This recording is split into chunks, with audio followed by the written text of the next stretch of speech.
Bonjour, aujourd'hui on va parler budget, on va parler argent. Comment économiser, comment apprendre à ne pas dépasser la célèbre ligne rouge, le découvert, et comment dépenser son argent sans trop sortir du cadre.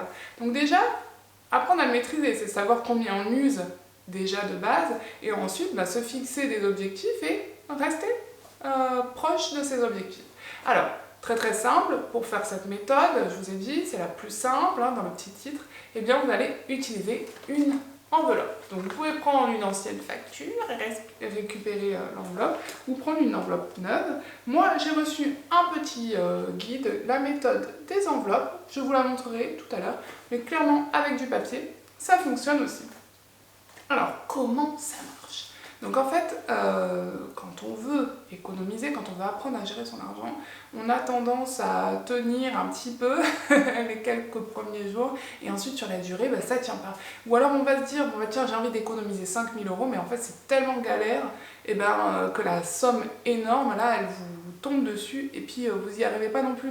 Donc c'est pour ça que acheter une nouvelle voiture, etc., on a des difficultés à le faire, et puis du coup on va penser plus à un crédit qu'à économiser. Alors là clairement on parle de petits sous, on va commencer à économiser 1 €, 5 €, 10 €, et en fait c'est ces 1 € plus 5 € plus 10 € qui finiront la fin de l'année à vous faire gagner plein d'argent. Donc comment ça se passe?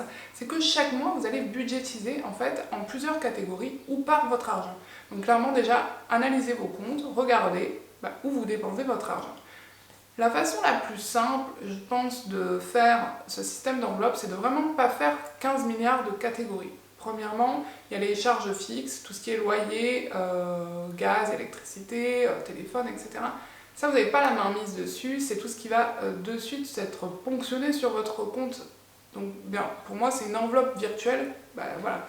On sait combien on use tous les mois, c'est les charges fixes, et là, on n'a pas trop la main mise dessus, à part peut-être changer ses abonnements, mais à part ça, on ne peut pas trop y faire grand-chose. Donc cela, on n'y touche pas. Mais on va travailler plutôt sur tout ce qui est dépenses courantes, on va dire quotidiennes. Et là, c'est là que les enveloppes, elles sont super utiles pour ça. Donc moi, grosso modo, nous dans notre vie de famille, les pôles où on dépense le plus d'argent, c'est les courses. Voilà, les courses, alimentation et courses, tout ce qui est dans le supermarché. Et ensuite, tout ce qui est loisirs, vacances, et puis sorties en général. Donc grosso modo, pour nous, il nous suffirait de 3 enveloppes, c'est-à-dire tout ce qui est charge, et là, pouf, voilà, les charges, tout ce qui est courses, et ensuite tout ce qui est sortie, autre finalement, parce que moi, ça va être beaucoup tout ce qui est shopping et sorties, et puis mon mari, ça va être plus aussi des sorties, voilà. Chacun, on a son autre qui est un petit peu différent, mais lui fait beaucoup moins de shopping que moi, je ne sais pas pourquoi. Donc voilà, donc vous faites vos enveloppes, et en fonction donc, du budget que vous allez allouer chaque mois à cette catégorie, vous allez retirer tout l'argent et la mettre dans l'enveloppe correspondante. Donc par exemple pour l'alimentation, vous prévoyez d'user je ne sais pas combien d'euros et vous le mettez dans l'enveloppe. Ensuite, chaque semaine, vous allez diviser la somme que vous aviez prévue de base en 4, par exemple s'il y a 4 semaines dans le mois, et donc là vous savez que chaque semaine, vous allez user tant d'euros. Alors nous on a fait un petit peu le calcul en mai, par rapport à l'alimentation, on est allé un petit peu fort parce que pour 4 personnes, on a eu pour 671 €. Donc, grosso modo, on a usé 167 € chaque semaine pour les courses, ce qui est assez énorme. Mais en fait, on a invité, on a fait un barbecue, etc. Donc voilà, il y a eu plus de frais que d'habitude.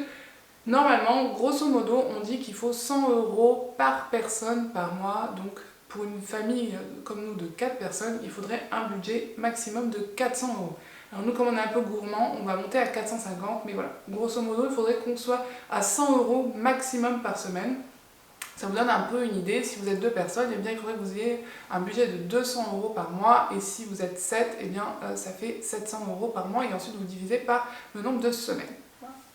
Donc voilà, ensuite, quand vous allez faire vos courses, quand vous allez faire vos achats, vous allez noter, et donc par exemple par rapport à vos 100 €, si vous avez fait les courses de 50 €, paf, il vous reste 50 € encore pour la semaine si vous voulez aller je ne sais où acheter autre chose, par exemple au marché pour acheter vos légumes, vous allez au marché, vous usez l'argent qui correspond, enfin qui reste dans l'enveloppe, mais vous ne dépassez pas et ça vous permet de traquer, de surveiller l'argent que vous avez dépensé pour ne pas dépasser l'objectif final.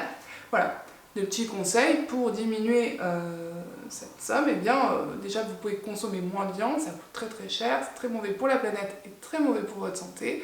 Je vous conseille d'ailleurs un film à ce sujet qui est assez déroutant. Je regarde en plusieurs fois parce que c'était un peu lourd quand même, mais très très très intéressant. Enfin en tout cas, regardez-le. Ça s'appelle What the Health sur Netflix. Et franchement, c'est pas mal.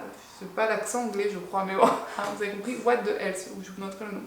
Et donc voilà, on vous explique, mais partout, qu'il faut consommer moins de viande, et si possible, pas du tout. Donc voilà. Réduisez certains frais, mangez moins de glace aussi, les produits laitiers, etc. Et comme ça, eh bien, vous aurez réussi l'objectif de 100 €.